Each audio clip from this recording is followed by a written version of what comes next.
Hey guys, it's Gabe, and today I'm going to be talking about Flip Flappers with my good friend, the J-Chip Show.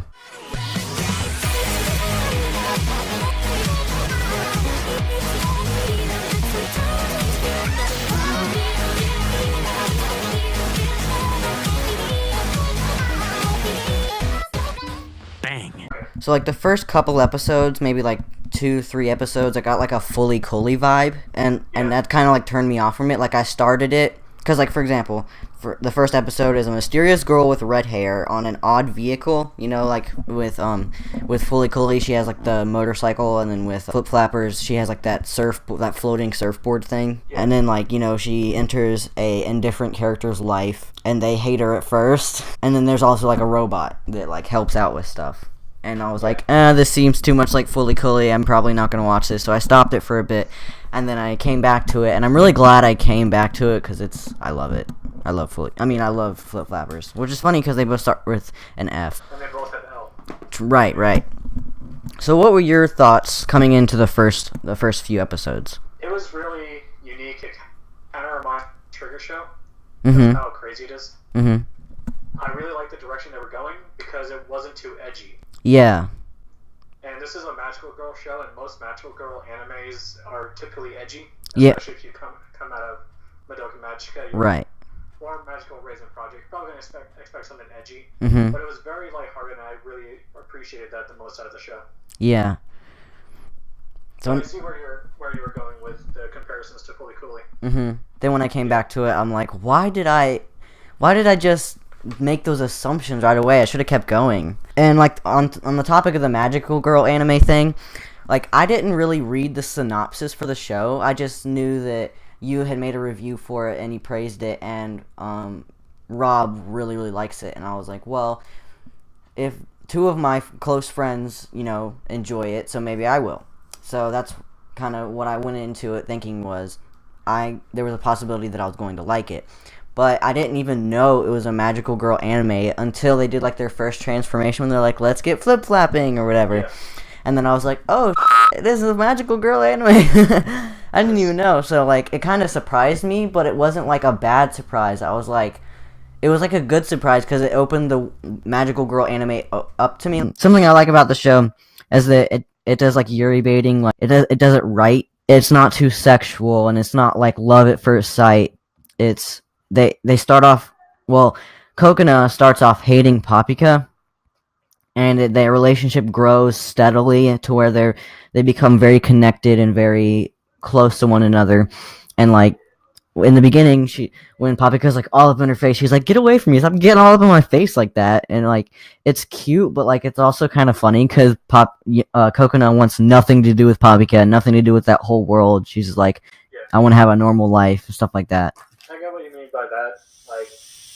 It wasn't forced. The not even the friendship wasn't forced. Mm-hmm. And it was it makes sense because they're 14 and there's a lot of teenage angst, mm-hmm.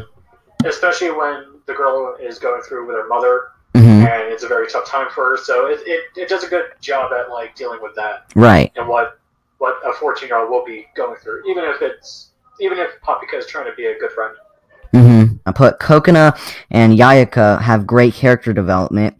Starts off as a quote-unquote friend, is revealed to be against her, goes through multiple trials, tribulations, and failures before she starts to self-reflect and dig deeper into herself and realizes her team doesn't have that connection that Paprika and Kokona have, and she misses that, and it makes her questions her importance and role as a person, etc.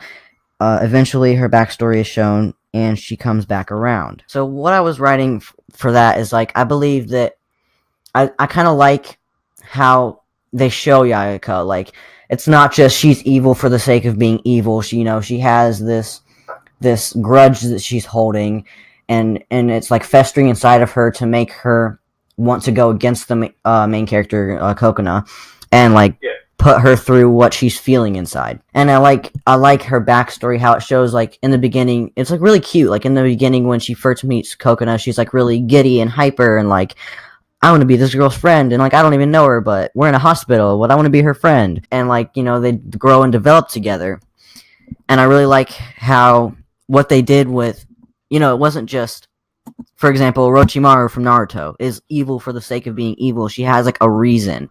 She has, and it wasn't just she was evil throughout the whole show. She started to come back around. She started to realize that what she was doing was wrong, and realized that on her side of things that she's considered the evil one, even though she didn't feel like that at first. At first I didn't really think that she was like the main villain. Mm-hmm. I thought the dude, the guy that was going to be the main villain. I forget his name though. Dr. Salt? Yeah, that guy. I thought he... It's funny you say that, because I thought he was going to be the bad guy too. Like, he's really mysterious and like shadowed over. You don't really see much of him, and he's kind of like... Have you ever played Mass Effect 2? Yeah, a long time ago. Do you remember the elusive man who was the one giving Shepard the orders? That's who he reminded me of in a way, like the elusive man, because like really nobody knows much about him, but he's the one behind the scenes giving the orders. And that's how I felt. I was like, he's gonna be evil, but it doesn't. I feel like maybe if they continued the show, it would show more of his character, and maybe he would turn out to be evil. I don't know about that. It's a possibility I have in the back of my mind, but I don't think they're gonna continue it. I don't think it was popular enough for them to continue it. If they continue it, then hey, I'm on board. Me too. Like if they do a season 2, I'm like, hell yeah, let's watch that. I don't think I'd watch it weekly though, because I like binging shows a lot. Like if I'm really into a show, I like to binge it. So I wait until it has like 9 episodes or more, and then I start binging it. Yeah, I don't like to watch the new stuff. I wait until it finishes. Right. I feel like I'm missing out a lot too. So sometimes if a show's like got a lot of big hype on it, like My Hero Academia did for season 2, then I'll watch it weekly. But if it doesn't have that hype and it's just like, oh, this is a cool show, then I'll be like, all right, I'll wait for it to come out fully and then I'll binge it. Yeah. Another thing I like about the show is how the robot was like it had like comedic relief to it. So when things got serious, the robot was just like beep boop beep boop, just like coming in like whoop whoop. It kind of reminds me of WALL-E. Yeah, like WALL-E. It reminded me a mixture of WALL-E and that little robot lamp for the Pixar opening, the do-do-do-do-do-do-do, ding. That thing. I don't know if you've seen it, but in Yu-Gi-Oh! Zexal, there's one of the characters kind of has a robot companion. Mm-hmm. It reminds me of him. I haven't seen Yu-Gi-Oh! Zexal actually, but I'll send you a screenshot of what he looks like. Okay. Oh, that's a cute little robot. This is something I'm really interested in talking about. Is kind of the point of view of the show. So like, you didn't get like all the information up front when the show started. You were just like, oh, what is happening? What does this mean? How is this possible? And I felt like that point of view where you were figuring out things as well, like as the characters were figuring it out, it made the show feel more personal, like you were a part of it. And it's like, it wasn't just, for example, Naruto, like there's ninjas and they have to become genin and chunin and all that, and higher ranks to get higher ranked missions. You kind of get fed that information as well. But with Flip Flappers, you're going along with the characters, trying to figure out what's going on and why they need to do this just as much as the characters are. Yeah, I feel that way too about the characters from Flip Flappers. Mm-hmm. I just wish maybe it was a bit longer. Yeah. So that we can get that feeling a bit more. Yeah. The ending felt a little bit rushed. Like, I didn't think it was going to be able to, like, not too insanely rushed, like Angel Beats, but, like, a little bit rushed, because I felt like it kind of jumped the gun in wanting to end it, but also wanting to show Yayaka, coming around, so it kind of, like, sped things up a little bit, but it wasn't too insanely bad to the point where it was, like, extremely visible. It wasn't the worst ending I've ever seen in my life, but... Yeah. It feels like it's one of those endings where, like, okay, yeah, we're ending, but we might have a season 2. Right. It was a bit of an open ending. Yeah. But at least it ended, and I'm kind of satisfied with the ending. Me too. We never get any more.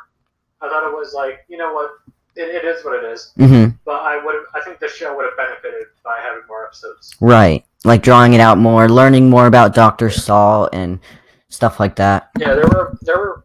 I felt like there were plenty of characters that just didn't get mentioned or get the spotlight. Right. Like Dr. Saul, where we were saying before. Mm-hmm. Like, I would like something to focus on him.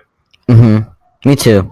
And there's one more thing I want to discuss, is this blog. I got her permission to put this blog in the video. Awesome. So it says, Who was Iro in Flip Flappers Episode 6? An analysis and explanation. Flip Flappers has been confusing ever since the first episode. It's surreal and abstract storytelling that can confuse those who think more concretely. Episode 6 was quite the same. However, its underlying message is powerful, and so I wanted to explain the episode of those who might have not understood who Iro was. So pretty much both the orange Iro and the blue Iro were the same person, right?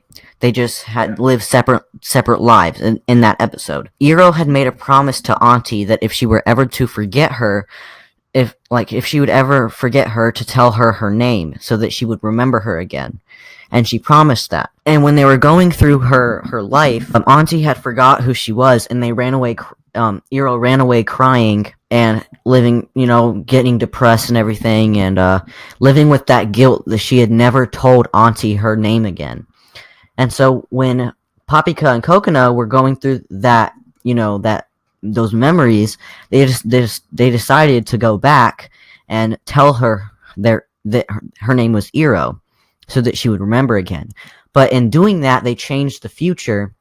So Iroha Senpai wasn't the depressed artistic painter anymore. She was a happy, outgoing person because she didn't have to live with that guilt of never telling her name. And Rai's blog, it's called raisanimeblog.com. She wrote an entire blog talking about it, and it was really, really well written and very detailed. And that's why it's so long, which I don't mind. It's just I wouldn't want to put that whole thing in the video because that would make it an extremely long video. But that's pretty much what... I'm pretty sure you'll have the link in the description if anybody wants to read it. Exactly. I will. I wanted to just talk about how she did a great job explaining it, because when I first saw that episode, I was honestly really confused. I didn't understand it, and I was like, why are there two Iros? Why, this doesn't make any sense. Who is Iro? And, I read that blog, and it explained everything in perfect detail, and also, it doesn't straight up say, they changed the future, but it hints at it, and that was something that I also didn't understand, but understand after I read that blog. So it was very informative and very analytical, and I like that about that blog. So I'm going to be putting that in the description, and also, obviously shouting her out in this video. You should check out her blog. Yeah, and check out Flip Flappers. Oh yeah, definitely check out Flip Flappers, and check out J-Chip's channel. I'm going to be putting your channel in the description as well. And if you would ever like to do a collab on your channel, I'll totally be up for it, except... We've learned that we can't plan a date, otherwise we're both going to forget. Yeah. So we just have to be like... That's what happens a lot. Yeah.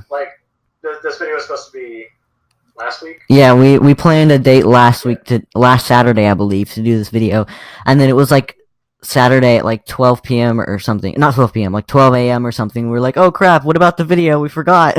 So we ended up just doing it. I was like, hey, are you free today? Because we can do the video. And we had to jump through hoops because my recording thing wasn't working and all this stuff. But yeah. Also, Gabe will be a special guest on the Sugoi Boyz Podcast. And I'm very looking forward to it. Would that be on... Either this Sunday or next Sunday, whatever right. he prefers. I think I'm free on both, but I will get back to you just to make sure. Okay. If anything comes up, but I doubt anything will, because I'm barely ever busy. But let's say someone comes up to you and says, hey, I really like Flip Flappers. What anime would you recommend to me that is similar to Flip Flappers? That's a good question. I feel like I'd say Fully Cooley. Even though I don't like Fully Cooley, but I like Flip Flappers, I feel like Fully Cooley is very similar in the weird aspect and the animation and the how it kind of progresses is similar. Yeah. I'd say Fully Cooley. I'd probably say Sailor Moon, Madoka Magica. I think those would be the ones I would say because it's got similarity. It's not perfectly similar to all of them, but it's got similarities picked out with each one of those. What would you say?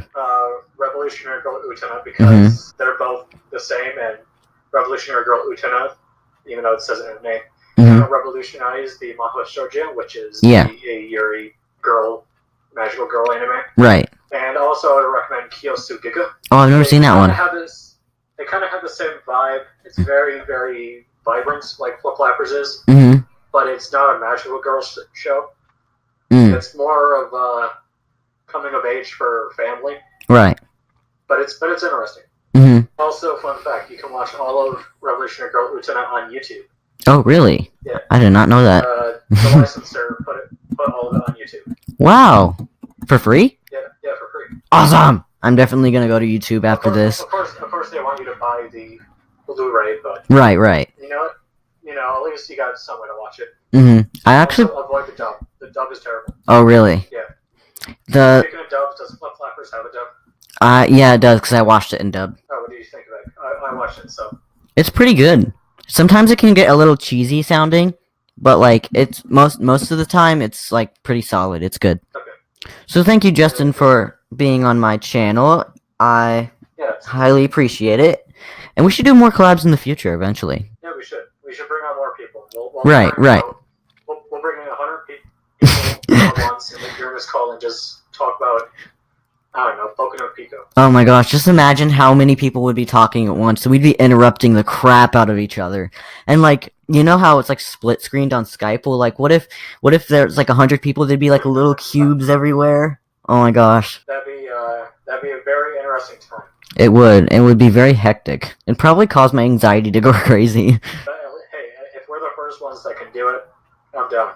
Right. We would start a trend. Yeah, we would. The 100-Man Podcast. The 100-Man Podcast. That's crazy. Alright, well, thanks for being on my channel, and I will talk to you later. Bye. Thank you guys for watching. Please like, subscribe, comment, share, do all that good stuff, and I'll see you guys in the next video. Peace.